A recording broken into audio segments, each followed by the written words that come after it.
quand est-ce qu'on fait la bise? Ça, c'est comme un... Moi, tout le monde fait la bise, je savais, non. Sauf qu'il y a des fois où tu la fais, des fois où tu la fais pas. Ça, au début, je savais pas. J'ai compris avec le temps, mais si on vient de se voir pour la première fois dans une journée, on se fait la bise. On se voit plus, non, mais on se revoit 3-4 heures plus tard, on se refait pas la bise parce qu'on s'est déjà vu aujourd'hui. Sauf que moi, genre, salut, tu sais, encore une fois. Puis des fois, c'est comme, ben on s'est déjà vu aujourd'hui. Ah, ok, je savais pas que c'était une règle. Des fois, ça, c'est, ouais, comme un petit malaise. Oh, non, l'autre côté. Il y avait, parce qu'il y a deux prisons sur l'île. Puis il y a la prison pour les crimes, disons, plus graves, qui était à Fage, justement, dans le coin. Puis t'arrives là, puis là, t'arrives en prison, et ça a l'air d'être une prison des films de peur, limite, là, c'est avec des barbelés dessus, puis genre, c'est une vieille prison. Puis, mais tu rentres là, puis je m'étais fait dire, ah, c'est de la place dangereuse, puis tout ça. Puis là, tu rentres, puis l'agent de sécurité, tu nous fais le tour, puis là, il rentre comme dans les corridors avec les prisonniers. Puis là, ouvre la porte, puis tu sais, ben, c'est de faire l'accolade à chacun des prisonniers en rentrant. Prendre la main, faire l'accolade. Puis le prisonnier vient de faire l'accolade à toi aussi, tu fais l'accolade. Puis c'est le même avec tous les gars, genre. Puis ils vont pas faire, ok, tu sais, nous on regarde, puis on se pousse. Non, tu prends le temps de faire, des fois, limite la bise. En fait, moi je faisais l'accolade, mais eux autres, c'est la bise avec tous les gars. Puis parce que c'est pas gros, Tahiti. Puis c'est une petite île, puis tu sais, le prisonnier, en fait, c'est le cousin à ton frère, c'est la sœur de ma tante à ton tir. Puis c'est surtout, au-delà d'être un prisonnier puis un gardien, c'est un Tahitien. Puis ça reste beaucoup dans leur idée, peu importe t'es où, peu importe t'es quoi, tu restes un Tahitien. Fait que, tu sais, je vais te considérer comme un Tahitien, je vais toujours te... Il n'y aura pas de statut que je vais être au-dessus de toi, t'es un Tahitien toi aussi, puis... Il y a beaucoup ça dans cette culture-là qui était beau, là.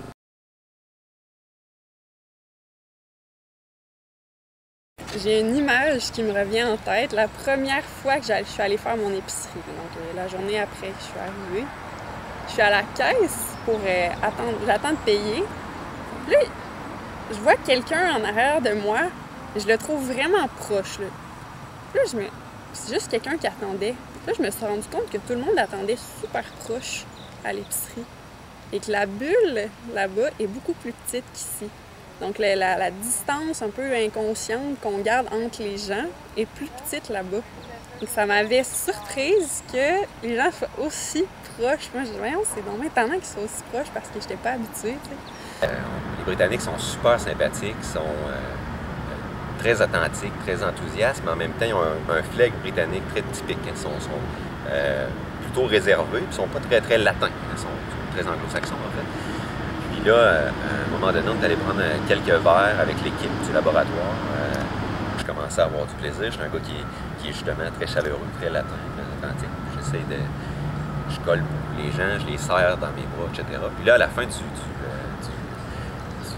la soirée, de façon très, très, très authentique, très, très détendue, je vais serrer la directrice du laboratoire comme ça. Puis là, elle a fait une espèce de position en oignon, tu sais, en oignon vert, là, comme ça.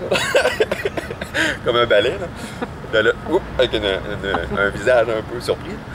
Puis là, sur le coup, je me suis dit, ah, OK, ça, c'est peut-être pas dans leur pratique, dans leur mœurs. Puis après ça, ça a très bien passé dans les jours qui ont suivi. Tu sais, c'est le choc des cultures. On va chercher ça un petit peu dans notre expérience quand on sort de notre zone de confort. Puis ça nous fait du bien. Ça nous fait du bien. C'est une drôle anecdote, ça. Je voyais, il y avait une dame assez âgée, justement, qui sortait d'un taxi à un certain moment donné. Puis je voyais qu'elle avait une certaine difficulté là, à sortir du taxi. Puis moi, je revenais de mes cours à cette époque-là, puis j'allais marcher jusqu'à chez nous, puis je marchais tout le temps comme une demi-heure entre mes cours et la maison. Donc j'offre mon aide à cette dame pour l'aider à sortir de la voiture en lui donnant mon bras, si elle veut s'appuyer pour s'aider à sortir. Puis la dame, en fait, a juste commencé à me crier dessus en suédois. Fait qu'il y a des choses comme ça. Les Suédois sont très fiers, puis pas nécessairement, justement, quand tu vois que tu leur parles en anglais ou quand les plus jeunes, ça va, sont peut-être plus ouverts d'esprit, mais j'ai l'impression que les personnes âgées ont moins cette ouverture-là envers les gens qui viennent de l'extérieur, puis je pense que c'est peut-être moins dans la culture d'être chaleureux et de vouloir aider l'autre. Tu sais, au niveau de rentrer dans la bulle, les transports en commun, c'était quelque chose. C'est parce que, tu sais, les gens, tu sais, comme par exemple le poêle. tu sais, il y a des enfants que, eux, vu que les gens ont la peau très foncée, ben ils voient pas nécessairement le poil. Ou, tu sais, il y a moins de poils, puis je sais pas combien de fois dans l'autobus, j'ai fait tirer sur mon poil de bras. Juste comme ça, parce que les enfants sont pas habitués au centre où on travaillait, ben ils tiraient. Puis ça, au début, c'est un peu marquant, où les gens, ils flattaient mes cheveux dans l'autobus. Puis, tu sais, dans l'autobus, c'est une guerre pour rentrer dans les transports en commun, là. Au début, moi, je restais comme toute sagement dans une file pour rentrer. Mais les gens c'est la loi de la jungle, là. Les gens se poussent là, pour rentrer dans l'autobus. Donc là, à la fin, donnaient des coups là, pour rentrer, mais tu sais, c'était pas méchant, mais les gens, c'est comme ça qu'ils fonctionnent. Puis une fois que tu es dans l'autobus, si tu es assis sur un banc, puis quelqu'un veut s'asseoir, il va s'asseoir sur toi. C'est comme, il va s'asseoir à moitié sur ta jambe, même si toi, tu es déjà assis, mais lui, s'il décide, tu le connais pas, mais si la personne décide qu'elle veut s'asseoir, elle va s'asseoir. Fait que tu te ramasses toujours comme avec des gens qui sont assis sur toi ou qui collent dans les transports en commun pour faire plus de place aux autres. Tu sais, eux, c'est vraiment comme pour que plus de gens puissent rentrer. Fait que tu sais, les gens vont te serrer autour de la taille pour comme être collés sur toi pour qu'il y ait une personne de plus qui peut rentrer.